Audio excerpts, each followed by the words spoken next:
This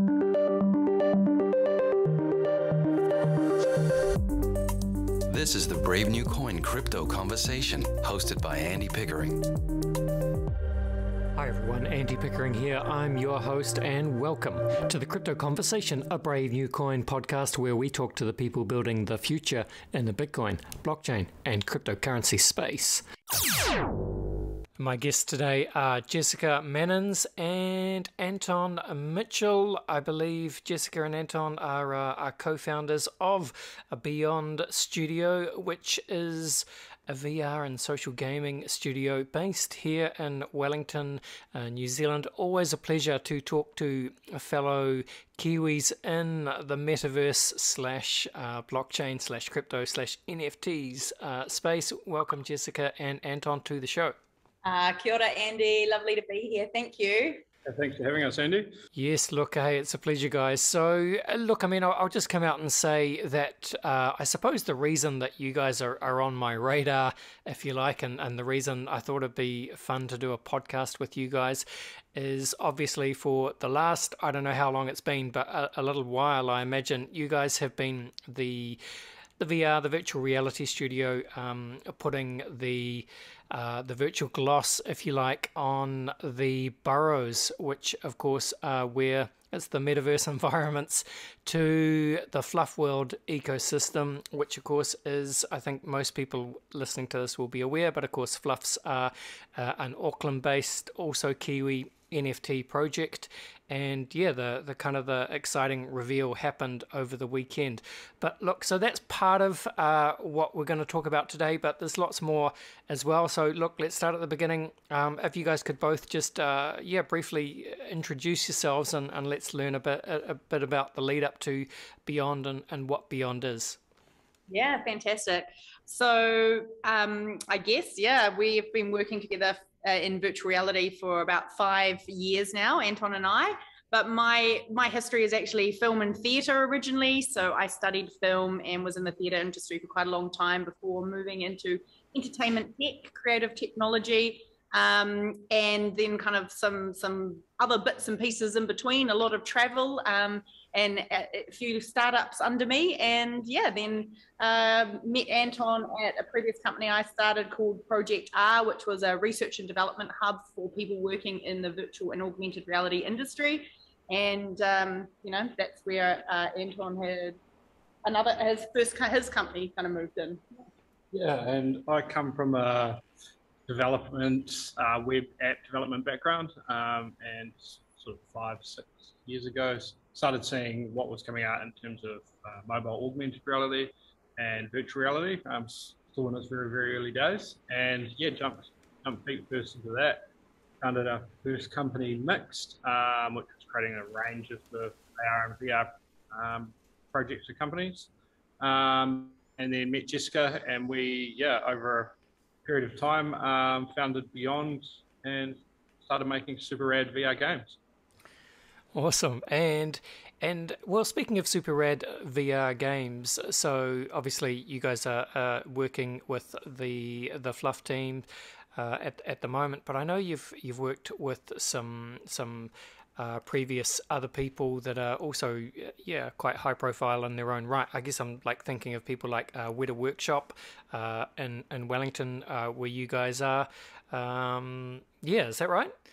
Yeah, that's right. So for the past kind of 12 months, we've been working with the interactive game department at Weta Workshop. We actually met Sir Richard Taylor probably about 3.5 years ago when we were prototyping our first free roam multiplayer VR game called Oddball. And he came in at some of the early prototyping stages, and he put the headset on, had a look at what we were doing, and was just overwhelmed. He said, "This is the most fun I've ever had in VR. Like, I just love it. We should do something at some stage together." And so we had some kind of plans that COVID kind of hindered, because they were all based around location-based. So going to a venue, going to a space, an environment, and playing in virtual reality together with your friends.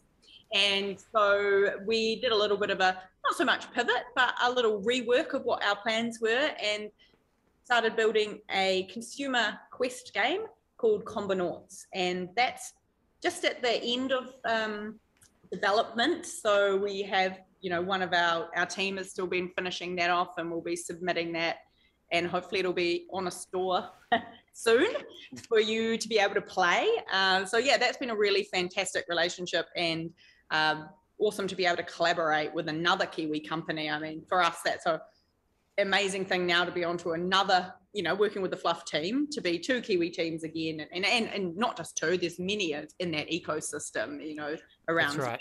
And others at Philo, and you know, there's a whole bunch of incredibly talented people, and of course not everyone's Kiwis. There's people all over the world now as a part of this, but it's so cool that we've been able to do these 2 partnerships in the last few years. Awesome. And look, listeners, if you want to hear more about sort of the background to the Burrows and how this all came together, we're going to dive into it real soon. But just before we do, Jessica and Anton, you know, I'd be sort of fascinated to get your guys' perspectives on all this. Like, I don't know how new to a crypto or blockchain you guys are, but obviously in the last year or so, you'll be all too aware of this narrative around the metaverse, which was, you know, sort of went from 0 to 100 last year, and part of the metaverse is Web3, you know, token-based economies, blockchains. Part of it is VR, which I think is definitely your guys' area. But there's AR, there's mixed reality as well, and of course, you know, everyone has a slightly different variation on what the metaverse means. And of course, it's not necessarily even one metaverse; it's a lot of different metaverses as well. So, look, I know this is kind of big picture stuff, but just before we dive into talking more about the Fluf Burrows, how do you guys sort of approach well, I guess what I'm saying is, you know, what does a metaverse mean to you guys? What's your guys' take on this?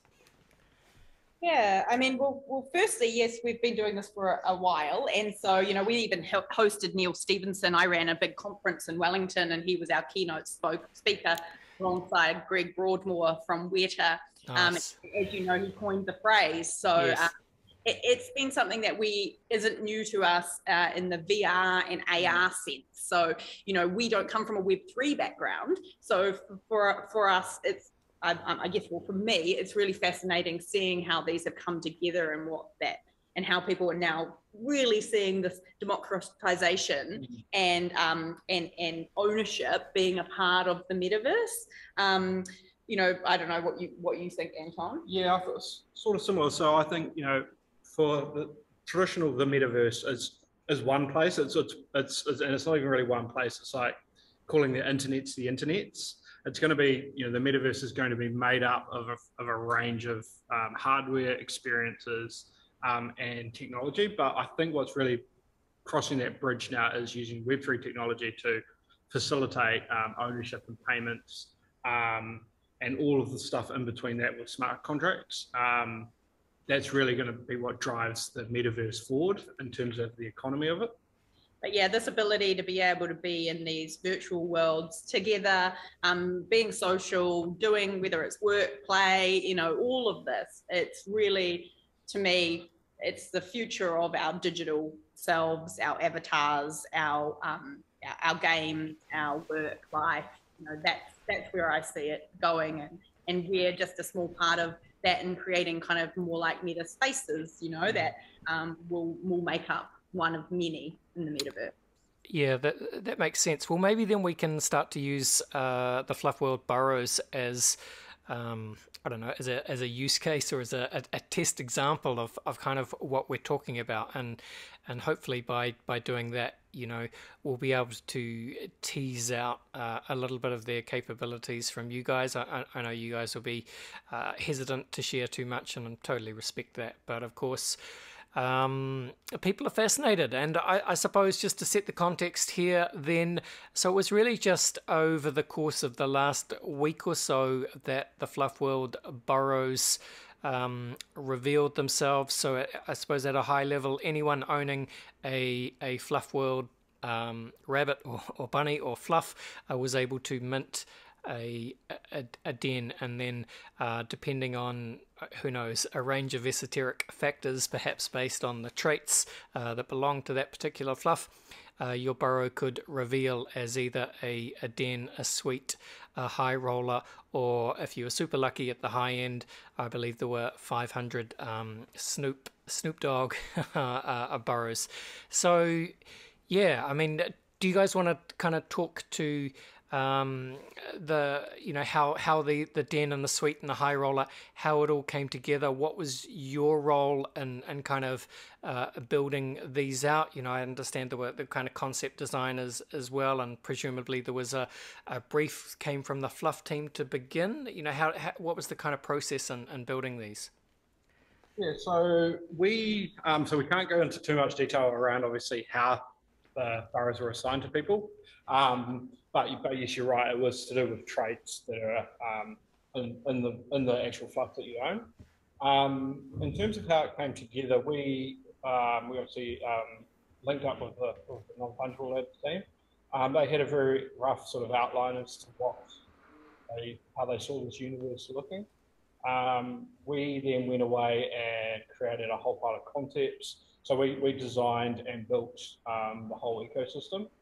So we went away and did quite a lot of research as to how and why these rabbits would live, and created some pretty rad concepts. And we all sort of sat down, both teams, and really thought those were pretty awesome. And then we just got into it and started building them. And so that's been about a sort of a 4 to 5 month process. And we're just sort of getting to the tail end of it now. Yeah. So a lot of creative. So our team's made up of, you know, kind of art directors, 3D designers, concept designers, modelers, riggers, and then on the other side we have Unreal developers. And so when we first got together, there was a lot of thought around, you know, we're obviously a VR studio, and Aaron and the team really wanted to create a VR experience, and they wanted it to be high quality, really make a point of difference from the current kind of spaces that are out there for people.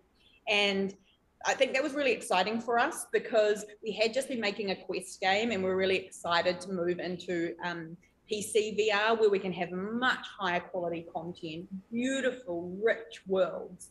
And so it was very cool because we were able to work with our art director, Imery Watson, his background is film. It's creating environments for film. And so, you know, that can really only cross over when you're creating these higher quality experiences, the PC VR type, rather than kind of the low poly type environments that you might see.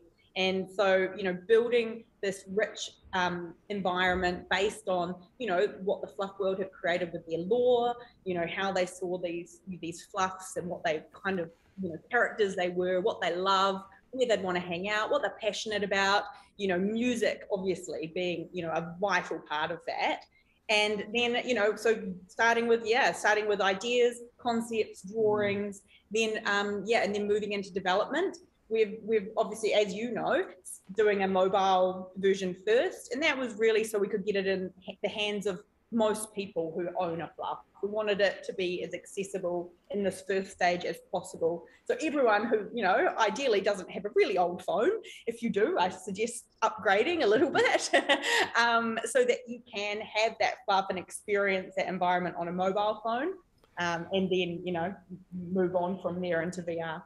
Okay, well, yeah, let's expand on that a bit then, Jessica and Anton. So I suppose what you're saying is the first release, if you like, of the Burrow it'll be a phone app for either iOS or Android, presumably released around the same time. So love to understand the kind of the timeline there. And so you're talking about, yeah, just wanting to have a reasonably decent phone. So I myself just got a new phone actually a month ago. So I've got an Apple, I think it's iPhone 13, just, you know, not the Pro, but, you know, Apple iPhone 13, that's the new one at the moment. So that should be able to handle these apps. But then, so what comes after that? So what's next in terms of that VR experience? Tell us, you know, what does a VR experience look like, and what does someone need in terms of the hardware to get the VR experience? Yeah, so the next few phases are going to be sort of creating out content for different platforms. So we're going to be targeting ideally PC VR, which will be probably Steam headsets. Hardware-wise, we can't give you firm answers to what we're going to be exactly delivering on first, but it is going to be the higher-end PC-based VR headsets. So your HTC Vive 2s, your Valve Indexes, your HP Reverbs, all of those sort of Rifts, your higher-end PC VR. And then we'll be looking at other options as we get further and further into the project. And I don't know how much you guys can say here, guys, or even if it's sort of still being worked out. But for example, in the high roller and the Snoop Dogg as well. So in the high roller, there's a nightclub. Also in the Snoop, and in the Snoop Burrow, there's a nightclub and a production studio. So, what does that mean? So in my mind, that means that, people will be able to come in and, DJ or perform for fellow fluffs or party bears or other invited compatible denizens of the metaverse. I'm sure that's the vision. Is that the vision? And how long does it take till we get there? Yeah, so we can't confirm or deny any of those other features as of yet because they haven't been publicly put out, but all of those options are being deeply thought about. What was your second question? Oh, yeah. Well, I think it's multiplayer. We can absolutely confirm that. That's the roadmap. So yes, to be able to bring your friends into these social environments is number one. So that's what we'll be, really focusing on. It's really tricky to do timelines. It's like, of course, the development, we have quite a few developers working on the iOS and Android. We really do want to be able to try get both of those out at the same time pretty quickly. That should be happening very, very soon. But it's very new what we're doing. A lot of R&D. It's there's not many out there that are kind of doing what we're doing. The VR side of things is easier. We're a VR company, so it's easier for us to kind of like anticipate when that's going to be happening. And we're very confident we'll be able to put out some nice timelines for people really soon. We're just doing a little bit more planning, but music is the center of this. The party bears are going to be coming in soon. That's on the roadmap. The vision is to be able to let, it's an open metaverse. So to be able to let other characters come in, assuming they're metaverse ready characters, then, there's no reason why we wouldn't want them to be able to come in and be a part of this future vision, which is very much about, events and music and parties and, having fun with others in these environments. Absolutely. Oh, look, I can't wait. It's going to be so much fun. Are you guys working on the venues with the party bears? We're definitely having some good conversations with them about it, so we'll let you know soon. Okay, and also we should give a shout out to Jadu, the team that have created a metaverse ready jetpacks and hoverboards. And look, I think it's obviously been teased very strongly or heavily. We've seen footage really that people will be able to ride their hoverboards around in their burrows. I mean, I just don't. How does this all? Is it hard to string all this together? I can't. I mean, I'm not a technical person. I don't know how it all works. But there's a lot of different teams that need to kind of be made compatible. Is there? Is that quite a intensive, worrisome task at times? Yeah, it's definitely breaking new ground. I think it's there's a lot of research that we've had to put in. And we're still at early days of sort of our pipeline for how we bring other assets and other collections into Flufworld. But in saying that, it's all entirely doable, and it's a really cool process figuring out how we're going to be creating these back-end pipelines to enable other systems to come in. And through the process of meeting Aaron and his team and starting to do your research and then build out these assets, are you guys, fully fledged members of the Fluffle yourself? So do you have fluffs? Did you participate in the burrow drop yourself? Yes, we have got fluffs and we did participate. I didn't get a Snoop. Anton got a couple of high rollers. I think we got lucky with that. I got sweets, so that was quite nice. So I was happy with my sweets. I actually really like dens. I think they're actually really cool. So I think it's so funny how we value things.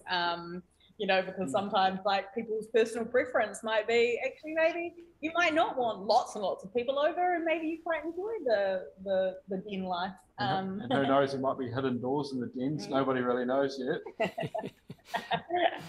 Well, that's right. That's why they call it a rabbit warren. Yeah.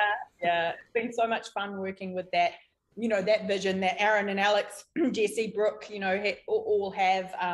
It's a fun one. You know, there's a lot to play with, and there's a lot of ways that we're going to be able to extend this world with others, you know, and with the vision of this bigger metaverse. So it's a really exciting place to be, and really nice to be kind of leading the way in that quality, which is really important to us. But, you know, just to note, that does mean it takes longer. You know, we're not just making quick low poly assets or, you know, things that you can just whip up quickly. Everything has had a lot of time and effort and thought and creativity and hard development put into. It's not a small number of us anymore that are working on this and doing this. It's quite a big effort, and you know, we only want to put out quality stuff, so sometimes things will take longer than people want. But that's right, and I think people understand that, and I think, you know, Aaron and his teams have executed at such a high level already.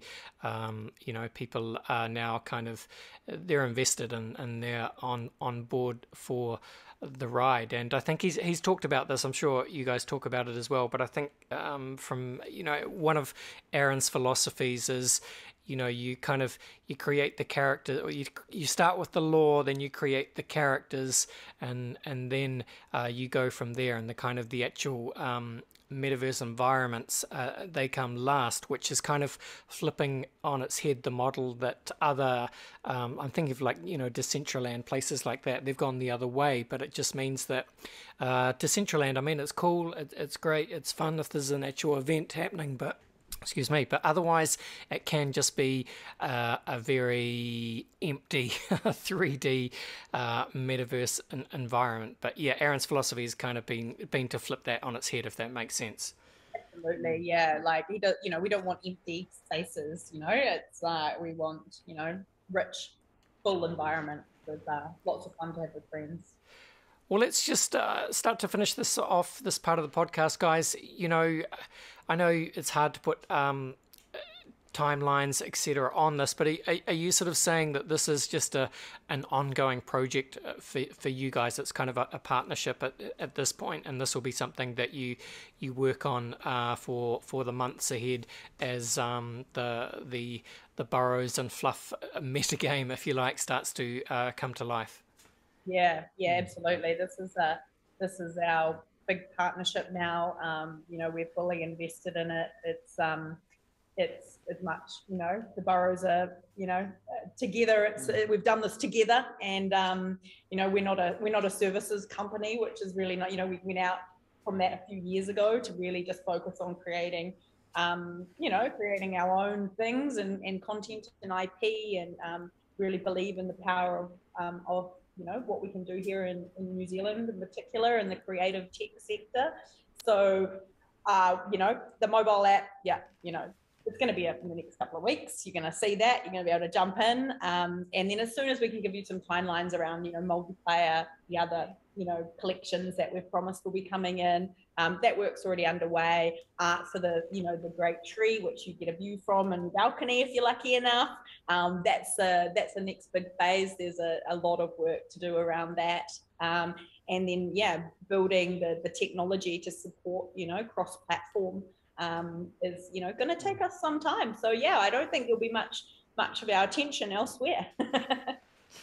Nice. And have you guys had, you know, we mentioned Jadu briefly, and right at the beginning, Jessica, I think you talked about building some kind of AR game that was based on a real world environments. Maybe that was something with Weta that kind of got interrupted by COVID. But that's very much, that sounds a little bit similar to what sounds similar to the Pokemon game, right? Pokemon Go, but also that's kind of what the Jadu vision is, you know, creating an AR game in a real world environments. Have you had a play with the Jadu app? No, because I'm actually on Android and I need to borrow one of the iPhones from the office to have a play. Because it's only, I think, on test flight, isn't it? Yeah, it is just on test flight, yes. But, you know, both Anton, particularly Anton's history is an augmented reality. First time I met him was him demonstrating that multiplayer AR game on Tango, was it? About 5 or 6 years ago. You know, so we actually thought AR was going to go crazy 5 years ago. So we invested quite a lot of time into making a lot of AR things. And I think it might be happening now or in the next few years that AR really takes off. But we kind of moved our attention to VR. But yeah, it's really cool because to see people getting excited about what AR can do and the fun that you can have with augmented reality. You know, we've worked on the HoloLens before, and obviously, you know, got friends that worked on Dr. Boardwalk for Magic Leap. So I've had plays on that, and you know, as Apple glasses come out and we can move away from having to hold our phone, augmented reality is going to be so fantastic for the future of, you know, the metaverse, and people like Jadu, I imagine, will be definitely thinking about, you know, how they integrate into those different hardware stacks as they go forward. Yeah, it's pretty cool. Yeah, for sure. And look, I imagine you guys are super nerdy in terms of, you know, when it comes to the different VR headsets and so on. And aren't Apple working on, you know, some kind of, it'll be the Apple version of Google Glasses, but I think it's, you know, maybe it's not too far away, maybe a year away. Do you know, guys, kind of keep up with those rumors? Yeah, I mean, Apple's been working on AR glasses, so like your HoloLens or Magic Leap kind of headset. But they've been working on that for at least 5 or 6 years, and there's pretty strong rumors that they're launching this year. That's gonna be a real game changer for people, you know, when you've got a much smaller, you know, like, well, not accessible to everybody. We're still talking about expensive stuff. You buy Apple, you know, anything Apple, it's still expensive. You know. But once they start being bundled with phones on phone plans, which I'm sure they will be, it's going to be much more accessible to people. Yeah, that's right. I mean, it's like you said, you know, if you guys thought AR was going to be big a few years ago, of course, AR is going to be big and VR is going to be big, but it always just takes it takes a little bit longer than people think, particularly if, like, when you're really immersed in the industry. But at the same time, you know, even like, you know, us crypto people, I guess, you know, sometimes you think, well, when is mainstream adoption going to happen? And yet, you know, if you just look around and the incredible year that we all had, Web3, NFTs, everything last year came a long way. And I think the same is going to happen this year. Even, you know, the crypto markets are fairly flat, to put it mildly, at the moment, but the NFT space is just going nuts. And yeah, it's just crazy, and a lot can happen in a year or two. So exciting times ahead, team. Exciting times. It feels like it's both of our times to shine, right? Because I mean, many years ago, I was running the big project for a bit, and we were hosting blockchain, you know, the kind of Mark Pascal and a few others, you know, blockchain association got set up, and at the same time I set up the VR association.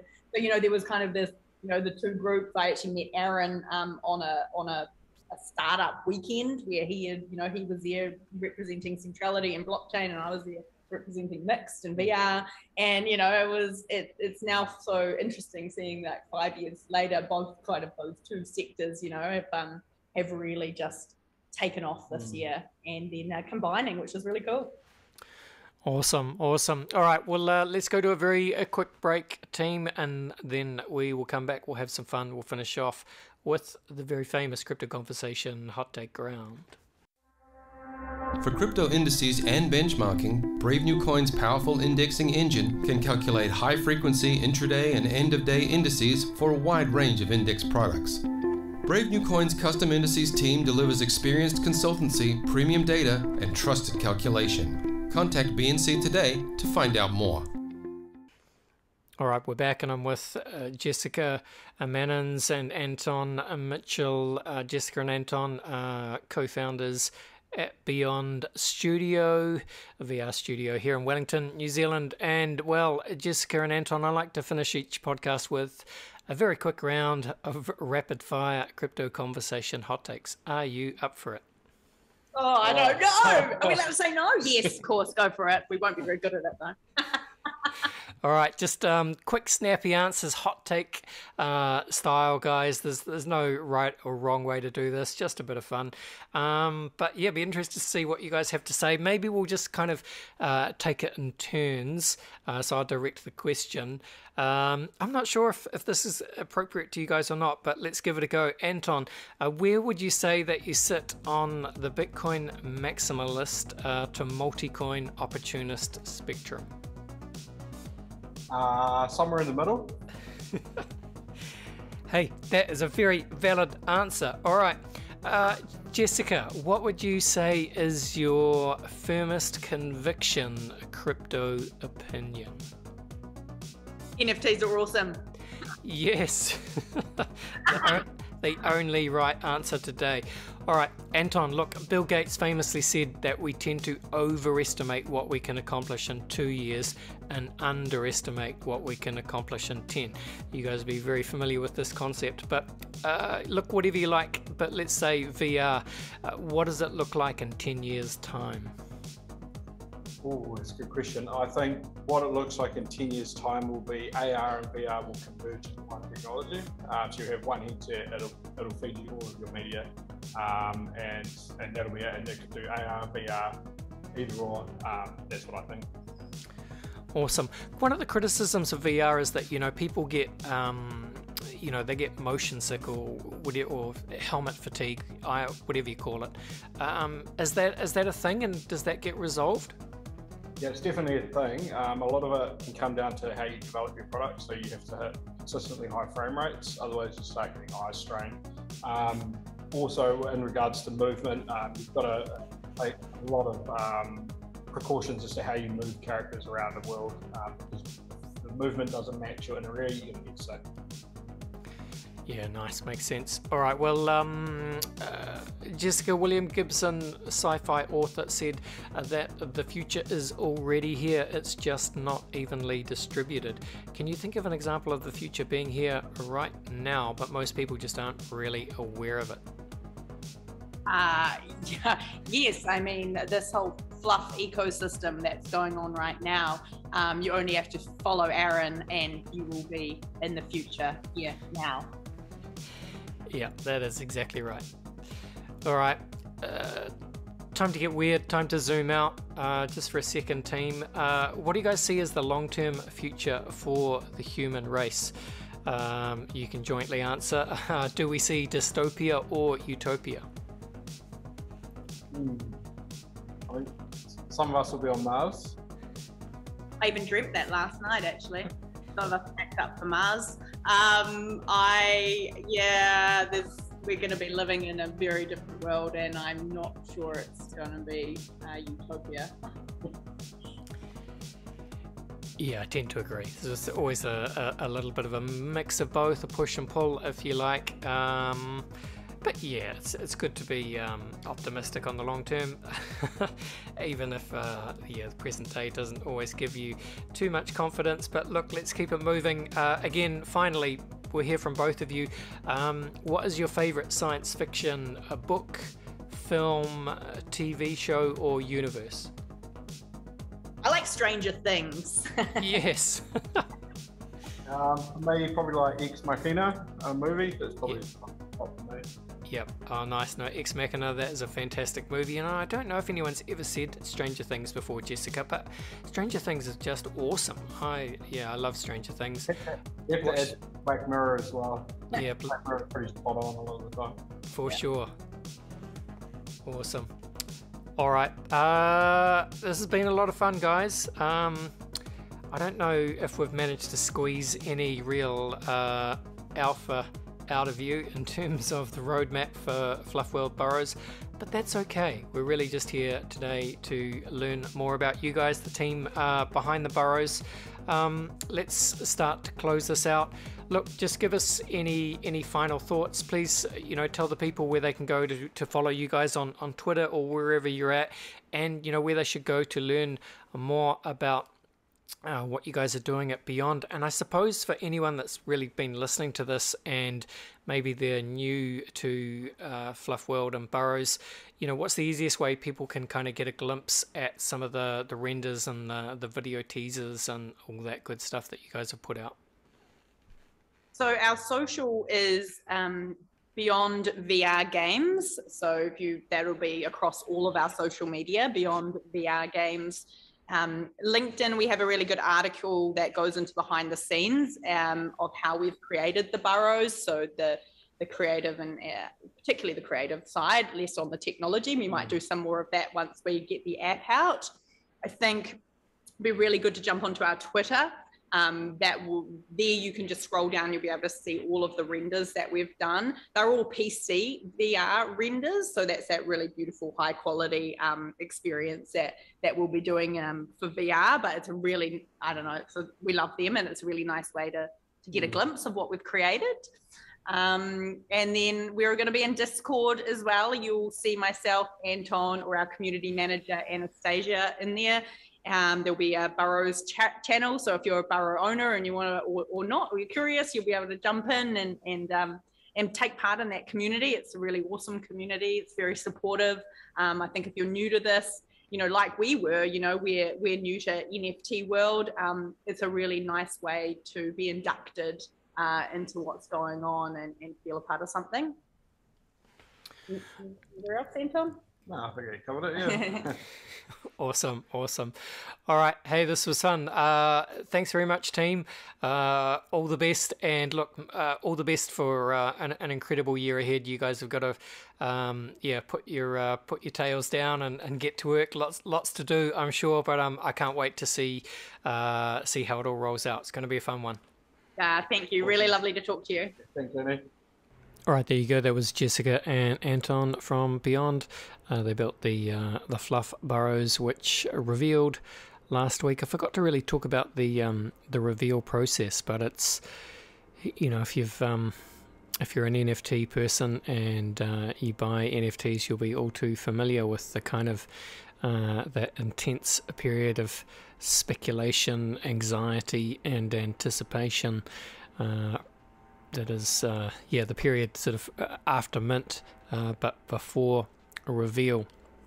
And a lot of projects, they kind of string it out now, especially if there are, different tiers involved. So, like I remember, Jadu did it with the reveal of the hoverboards. So, the most common ones reveal first, and then if your asset doesn't reveal, you're really excited because you've potentially got a better, rarer asset. So you wait for the next day, and then the next tier up reveals, and so on.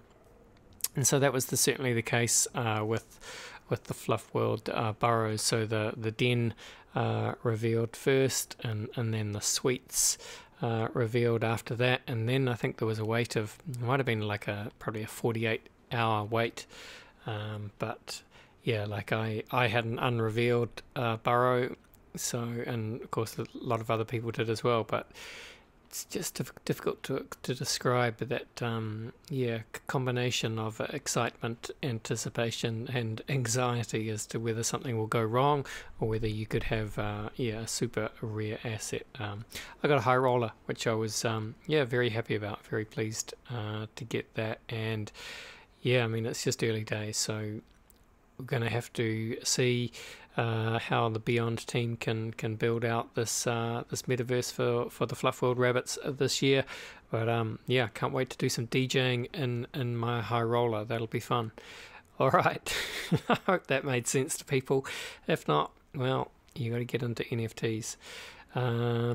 Yeah, thanks for listening, team. Don't forget to subscribe to the Crypto Conversation in whatever podcast app you are using. But for now, we are out of here. See you next time. This was the Crypto Conversation for a Brave